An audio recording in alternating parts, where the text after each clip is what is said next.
We walked away from that first record with this collection of hymns that we'd written together over a 10-year period, but most of it was looking backward, whereas these last 2 years is everything we've been writing right now for both with what we're going through personally, spiritually, with our churches.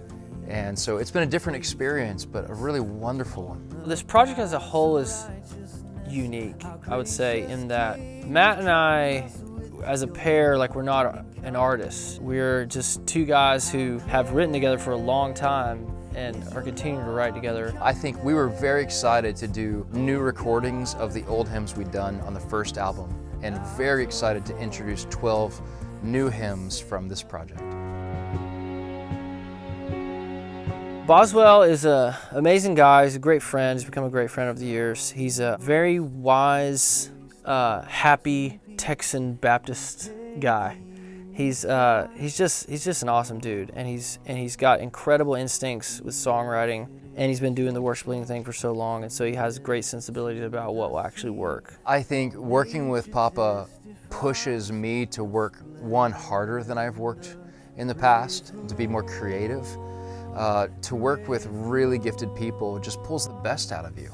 And so I'm grateful for, one, for our friendship, and second, for what we pull out of each other in wanting to write the best hymns possible, to never settle. I mean, we don't settle with a note, we don't settle with a syllable of a word. Everything matters, and so we want to be really intentional with every lyric and with every note of a melody. And so there's a great synergy in working together.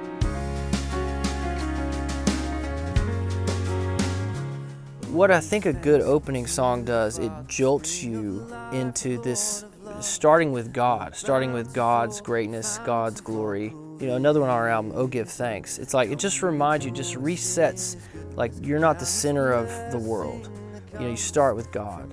God is at the center. Everything started with Him, began with Him, and ends with Him. He's the first and the last. He's reigning. And whether we believe it or not, or see it or not, or any of that, you know, it's like God.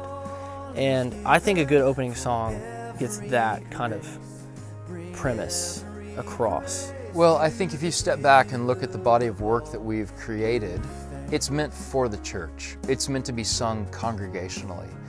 And so whether those hymns find applications in other places, that's great. But the heart and soul for what we're writing toward is that the people of God would be able to sing these hymns together. We're creating these songs that really don't need us. I mean, the whole goal is that the songs wouldn't belong to us, that they would belong to the church.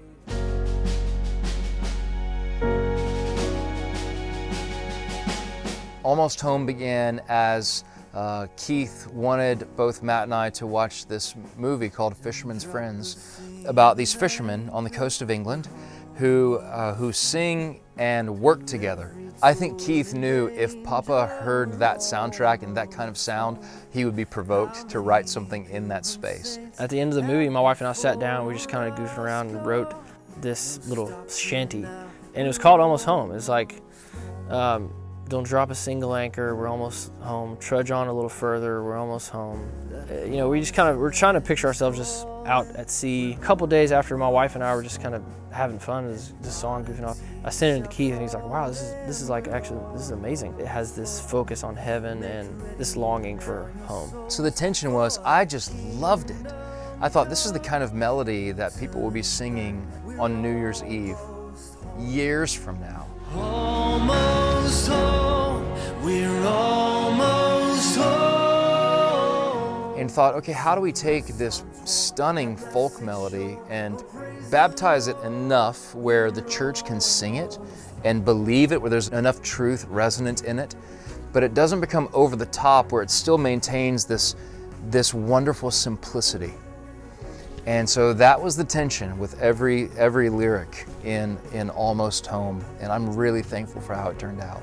You know, there's a lot of old hymns that like What Wondrous Love Is This, other hymns from early America and certainly overseas in like Europe, where they don't know the author or the composer. They don't know who they are. And there's something kind of cool about that, right? It's like, it's the church's song. it's like it belongs to them. It's been incredibly fulfilling this week, being here in the studio with this group of musicians, working with Ben Shive and here with Papa every day, thinking through these songs and then how they're going to find their way into the life of local churches.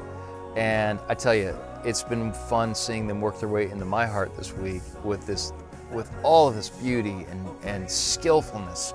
And so I can't wait to go back and introduce these songs to our church, and Lord willing that other churches would join us in singing these new hymns of praise. So press on toward that blessed shore. Oh, praise the Lord.